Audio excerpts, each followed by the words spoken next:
Look at this. Just look at this. They knew. They knew even then. I mean, it's a freaking cigarette box. It even has the little gold thing on it like cigarette boxes has. It opened like a cigarette box. They knew. I didn't know. I remember when I first saw this. And it was fun, and I got addicted really quick. But then I was like, it feels like it's just a lot of investment for very little reward, and I don't see this catching on. It's novelty. Boy, was I wrong. I should have invested heavy in this money-making machine.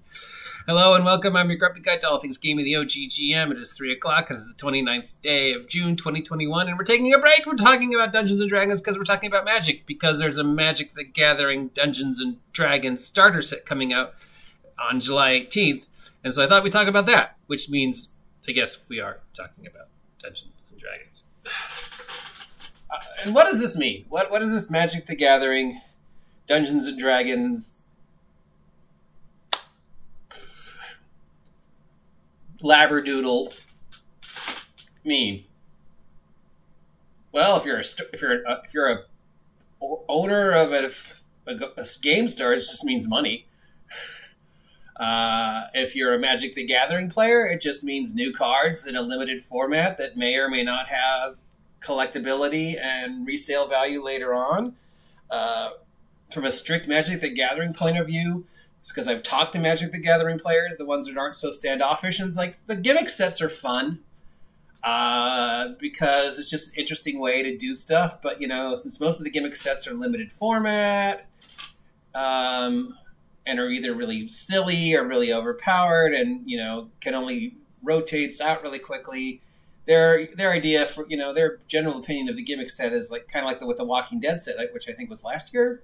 It's like, it's fun, it's cool, it's interesting, it's, you know, different ways to do something we've done before. But in the long term, for most of the standard format tournaments, it's just a short-term thing, unless you're playing Commander or Wild or whatever, where you just, like, you don't care.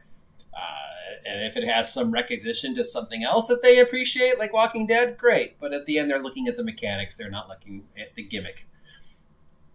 If you're a D&D person who really has no interest in Magic, which I'm sure there might be D&D people who exist who have no interest in Magic, what does this mean for you? I don't know.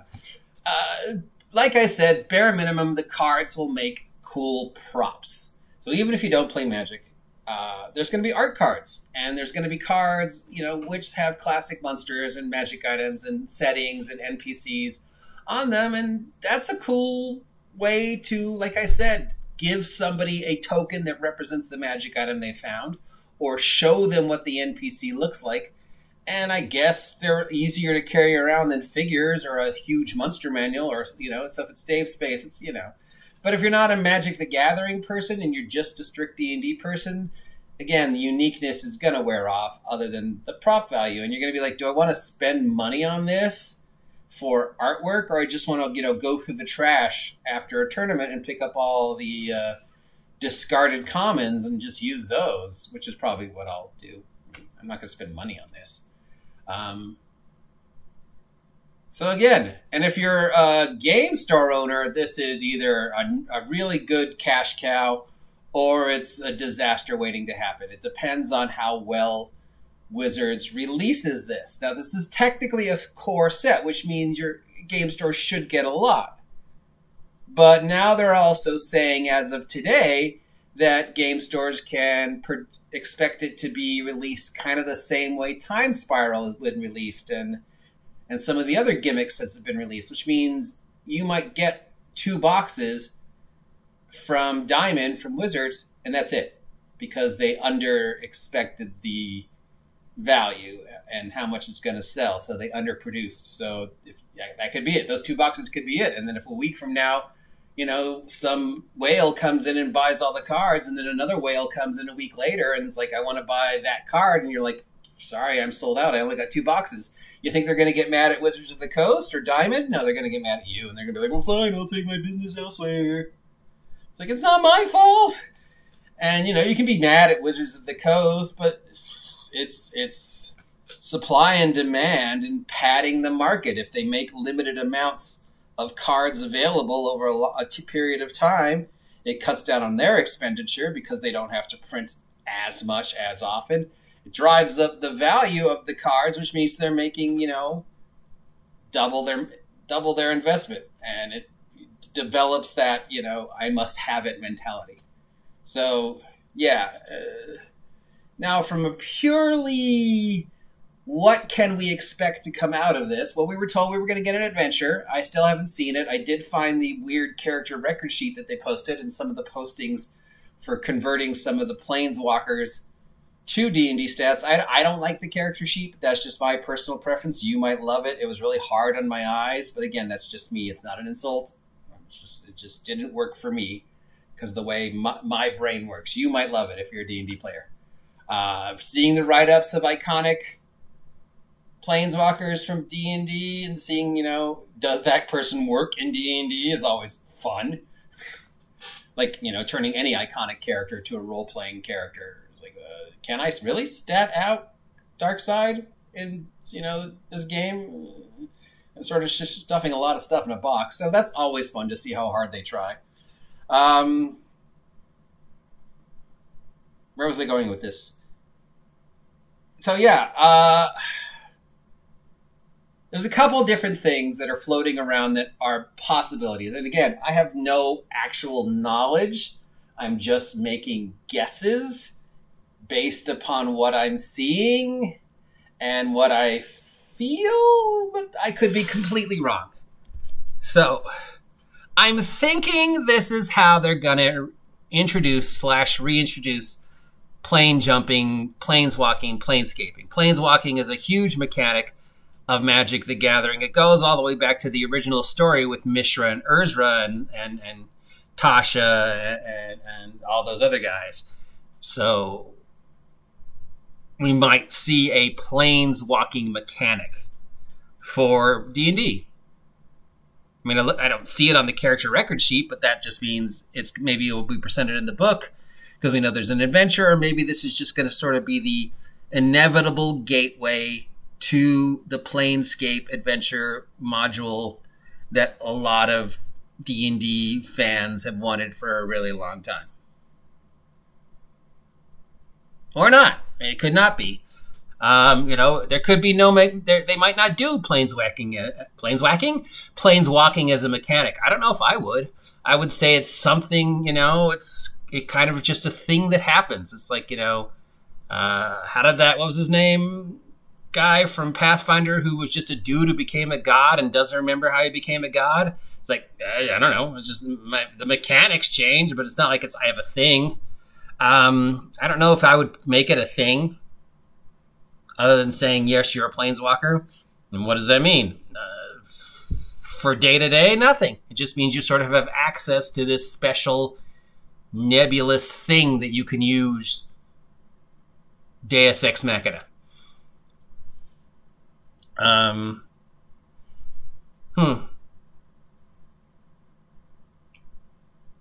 Will this be the doorway to the Magic the Gathering role-playing game? I don't know. I mean, this was a Magic the Gathering, Dungeons & Dragons, Labradoodle merger was inevitable. It's always been sort of out there. The two have always been part of each other's livelihoods. I mean, Magic the Gathering wouldn't exist without D&D. D&D obviously owes a lot of its financial success during the lean years to the fact that Wizards of the Coast Hasbro was making money off of Magic the Gathering and could afford to continue to support D&D. Hasbro has been saying now for 2 years they want to merge the two together to bring as many different fans under one envelope. And so it feels like a sort of inevitable. There has been the Magic the Gathering D&D conversion books like Theros, but a lot of them are just sort of, what's the word? Like putting on a pair of pants that's one size too small. they fit and they work, but still you're just kind of like, I'm a little uncomfortable with this. This could have been better. It feels sort of rushed. So yeah. What do I think? Yes, I think there should be a Magic the Gathering role-playing game. 10 years ago, you know. 4th edition should have been Magic the Gathering role-playing game. That should have been your thing there. You didn't. So now I almost feel like it's too late. That ship has sailed. Introducing Planescape, Planeswalking, plane jumping, plane swimming now almost feels like, again, that ship has sailed. Like, there was so many great moments when you could have introduced it. I mean, we just did the whole going to hell storyline, what, a year ago? Was that a year ago? 2 years ago? And Ravenloft is technically a plane jumping storyline, sort of. But it feels like it's too late. I don't know, maybe it's wrong. I suppose if you're a hot 5e player and you're getting to that high level and you want greater challenges than just, you know, hit point sinks that look differently than the previous hit point sink, and it's like you want more unique, weird, fun, crazy, high-level stuff that you could do besides just killing another Armor Class 21 500 hit point mook, planescaping and jumping around different universes and dealing with different mechanics that a D&D character might not normally have to deal with. Or your magic doesn't work in this universe because you're in the Old West. Solve your problems. There might be some attraction to that idea, but again, I don't think there's an audience. I mean, the nostalgia players, we've already got it. We've already got 2nd edition, 3rd edition conversions to Planescape. If we want to, we could go to Spelljammer, but Spelljammer really isn't, you know, I mean, not Spelljammer, Starfinder, but that's really not the same as Spelljammer. And there's definitely a lot of third-party, interdimensional, jumpy D20 products that have been put out for the previous edition. It doesn't feel like it's much of a stretch that somebody could do it and make it 5e compatible. And just, I don't know. I mean, if Critical Role is our target audience, example audience, that is the type of game people want, whether we approve or disapprove, which of course is a completely different topic. Do we see that audience suddenly wanting to get aboard the SSS TARDIS and go to the Wild West and suddenly have all their precious D&D things that they've invested so much time and energy not work, or go to space, or go to hell, or go to the microverse, you know, and have to deal with different physics, different mechanics, all the things you would have to deal with on different realities? Is that something the target audience wants now? Maybe at one time, but I don't know. It doesn't. It feels like it's too late. If this is our gateway into planescapiness, it might be too late. Still, the cards will be fun. It'll be fun to look at the artwork. It'll be fun to see that, you know, how I can use them for D&D. It'll be fun to see how it changes the Magic the Gathering meta. That's always exciting, even if you're not a Magic player, to watch the Magic players get excited and just sort of have that thing. It'll stoke the addiction. I mean, look at this thing. Look, that is the original Magic the Gathering starter box. Look at it. They knew it was going to be addicting. And 4 billion years later, or however lots has been, it still is addicting. It brings money to the game store. It brings money to Wizards of the Coast. If it brings Magic the Gathering and D&D players closer together and a common thing that they can talk about, that's great, because Lord knows there's so much other things that we argue over. We don't need to keep playing the Magic versus D&D argument if now they're all together on one table like it was when this first started so many years ago.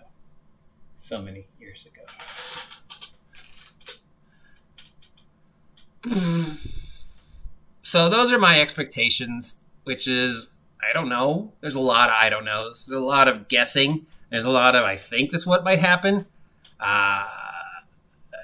Or it could be a colossal failure. I mean, not that Hasbro is capable of producing a colossal failure anymore, but it could not be the cash cow everybody thinks it's going to be. It could just sort of flounder. It could be the new Homelands. Yes, Homelands. Best Magic set ever. It could just sort of flounder. It could, the Magic the Gathering crowd is extremely fickle. They could look at this and go, yeah, no.